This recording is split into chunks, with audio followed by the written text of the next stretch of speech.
بسم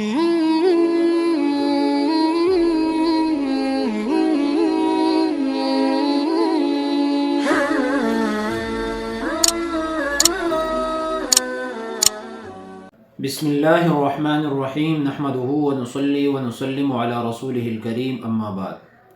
دروس الصرف کا سلسلہ چل رہا ہے۔ آج ہم اجوف کے قوانین شروع کریں گے۔ سب سے پہلا قانون ہے قال باع والا قانون۔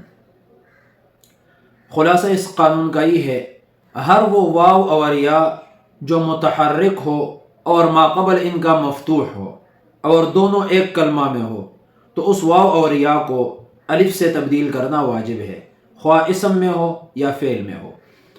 اسم کی مثال بابن اصل میں بوابن تھا، اور فعل کی مثال قال باع اصل میں قول بیع تھا۔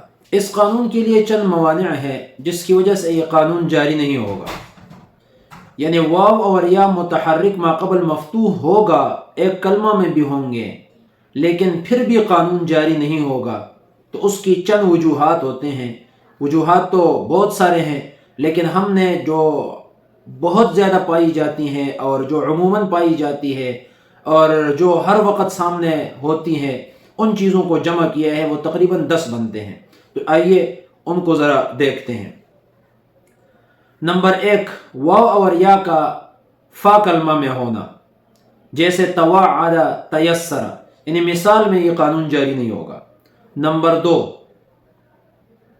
واو اور یا کا لفیف کے عین کلمہ میں ہونا، جیسے قویہ حییہ، اس میں بھی یہ قانون جاری نہیں ہوگا۔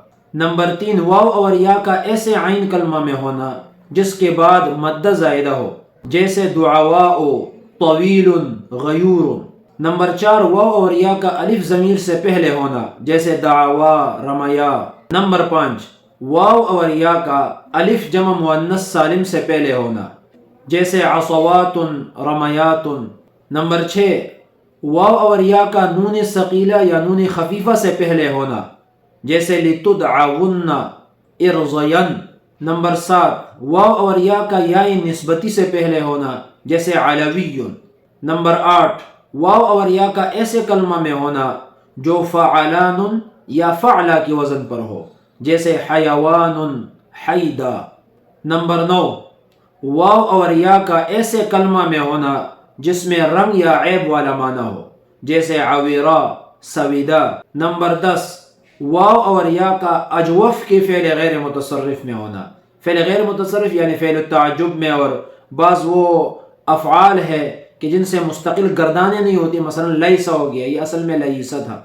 تو اس قسم کی چیزوں میں فعل غیر متصرف میں، اجوف کے فعل غیر متصرف میں بھی یہ قانون نہیں لگے گا، جیسے قولا اور لیسا، اصل میں لیسا تھا۔